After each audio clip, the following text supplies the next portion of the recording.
back, friends. We ended off a little short the last one, but I think that we're gonna make up for it in this episode.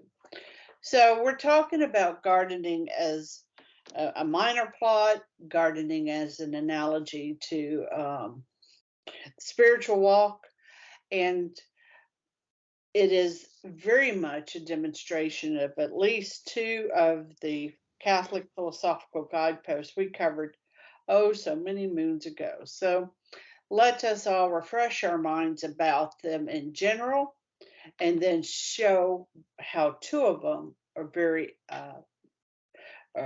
applied. So, a journey needs two fundamental pieces of information to be successful: a destination, as Sarah mentioned in the last episode, a telos, and a route. In the case of philosophy, the destination, so where are we going, is wisdom or truth, and truth in our case is going to be a capital T, with happiness being a byproduct. So Sarah mentioned that in the last episode too, that we Americans tend to have a confusion about ends and means and that sort of thing. The route is harder to determine, however. Many famous thinkers since the first philosopher Thales have used different paths and arrived at different outcomes. I propose 4 Catholic guideposts that were given to me when evaluating a proposed philosophical system to determine if it has the correct route and destination. Guideposts, we're calling what Catholic philosophy. Guideposts are not axioms necessarily, but they are obvious truths that must be taken as true for a starting point. Thomas Aquinas, in his famous 5 ways to prove the existence of God, started one with the contingency of being. We know by experience that some things come into existence and that some things go out of existence, life and death, for example, and that would be an axiom. Guideposts are not syllogisms. So we're talking about what are they not? Syllogisms are a form of logic that employs deductive reasoning using sound premises that lead to a conclusion. A common example of a syllogism is all men are mortal. Socrates is a man, therefore Socrates is mortal. That is deductive reasoning. That is not what I propose as a guidepost. Rather, guidepost helps one to navigate a sound path when the route becomes confused and treacherous. Guideposts indicate or sign one to a proper course of acting. These indications can help one to discern good or bad philosophy. Good philosophy leads to beatitude, and bad philosophy, which is rampant, my friends, leads to dangerous consequences both for the individual and society. And it takes little effort to recall the disaster of Marxism and the over 100 million people and counting who have died as a result of that failed way of thinking. The question of why 4 comes to mind. I like simplicity of approach in a difficult endeavor. There could very well be more than 4 signs, but I have found these 4 a very good place to begin. Guideposts are a limiting proposition, not a maximal one. All 4 must be present to have a sound Catholic philosophy, not only one. And if one of the signs is missing, then it's easier to identify the error. And when I have identified the error, then I can see if it's worth fixing or do I move on. And whether it is Thales or Aristotle, William of Ockham or Thomas Nagel, I have found these guideposts extremely helpful in discerning the proposed thinking. So what are they briefly? We had creation metaphysics, helomorphic anthropology. So those first 2 we're not going to touch on necessarily in this show, but these last 2 we sure will.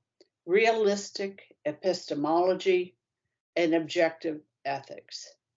And just for clarity, I did not originate these 4 categories, but I've just found them helpful. Do you want to stop here or start defining those? No, I think it's good to just define them. Yeah. Okay. Realistic epistemology. That is the sign that man does have the capacity to be in touch with the world. So epistemology comes from the 2 Greek words episteme, knowledge, and logos, reason, word, study. Logos has a lot, like ratio, it has a lot of possible definitions, which taken together is the branch of study that concerns itself with how man knows something, what is happening in our minds when we know something. Realistic points to the certitude that man can be in touch with real things. A realistic epistemology. I really am reading this blog. Right. And without a realistic epistemology, we cannot have certitude of the real order of things, especially about the natural world, gardening is a subset of, and the soul. And we cannot have truth, which was certainly much more important than a rose bush. The object, not the subject, determines. So now we're into objective ethics. Objective ethics is concerned with rightness or wrongness of something. It's one of accountability and accuracy. A subjective ethics is one where a person is not responsible for their acts, frankly. An objective accounting of ethics might have extenuating circumstances for acting, but it does not fully dismiss the person from the responsibility of knowing what is true or good. The object, the other person, by the subject, me, sets what I should do. And I think that it should be obvious really to anybody who's listening to this, how very much of a crisis point we are in those 2, excuse me, elements. Particularly within regards to how do we know what we know? We are most assuredly being, I hate to use the term gaslighted because I do think that it is being overused a little bit, but in this particular instance, it is very, very true that there is an absolute objective, and I say that as, like in regards to what you were saying about objective ethics, an objective attempt to undermine man's own confidence in truth and in his ability to engage with it. And, standpoint of Satan, who is the father of lies, that would seem to be a very effective tool to make man uncertain of truth, right? Not to necessarily convince him that he's being lied to per se, but really to make him confused as to whether or not it is possible for man as man to know truth, right? Contrarily, we know as well that subjective morality has become, the soup du jour. Even when people will make such an inane comment as your God, that's between you and your God. God did not define himself as anyone's God per se, limiting himself to a subjective understanding of himself. He says very clearly, I am, right? Not what you think I am or how I am to you or anything like that. And so consequently, that we're really being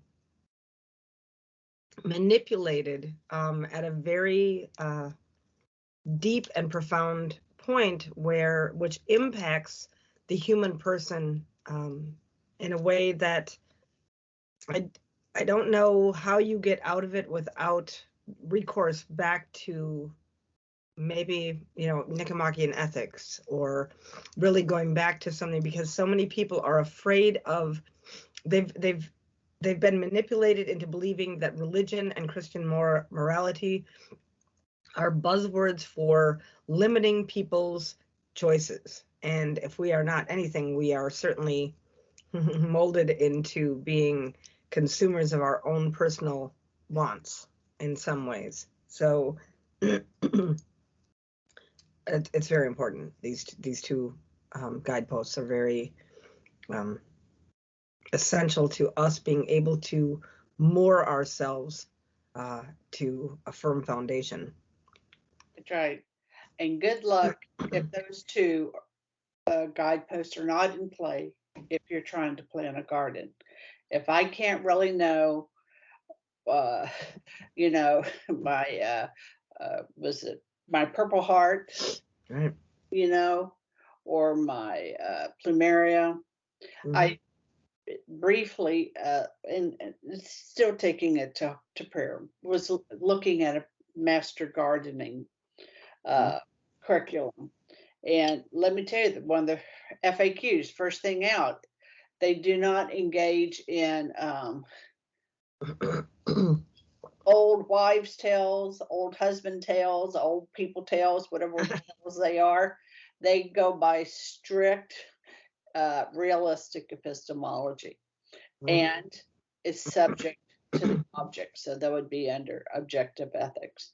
And that's pretty important if you want to get rid of those snails and slugs eating your angel trumpets. Right. Yeah, and I do think that it is very interesting how, in most instances, this attack on realistic epistemology and objective ethics is always and only directed toward the human person. Exactly right. People in academia will allow you to still have a firmness of truth, shall we say, in gardening, right? Because at the end of the day, if you don't do what is objectively correct for the garden, it will be consumed by bugs. And that's that's an immediate visual. You can see how rodents or deer or pests or whatever will immediately begin to corrode the natural world if you do not follow those firm principles. That's correct. Unfortunately, God has not made those same holes and tears in the human soul equally as visible. So we're less concerned about our own personal goodness or our own personal morality or how we take care of ourselves objectively. Then, I think about now, like in the past 10 years, the rise of the organics in grocery stores, right? People being incredibly concerned about what's put into their plants, right? Oh, I don't want an inorganic apple, blah, blah, blah, right? And yet, at the same time, there's absolutely no concern about what they were putting into their body in regards to artificial birth control, growth hormones, vaccines. Because we cannot, the human body and the human mind is so much more capable of hiding disease than a plant.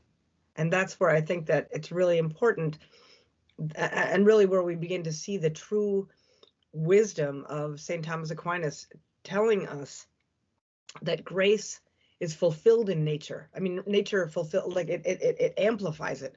When we study nature, it's only for the purpose of us being able to extrapolate beyond that into the supernatural. And it's why this particular metaphor that we're working on over a long period of time is intentional in helping us to use the natural world as a springboard to a greater understanding of ourself and the relationship that God is calling us to. That is correct. All right, my friends, we're going to pick up, turn back into what's happening in the garden. Till then, my friends, fides, Sriracha.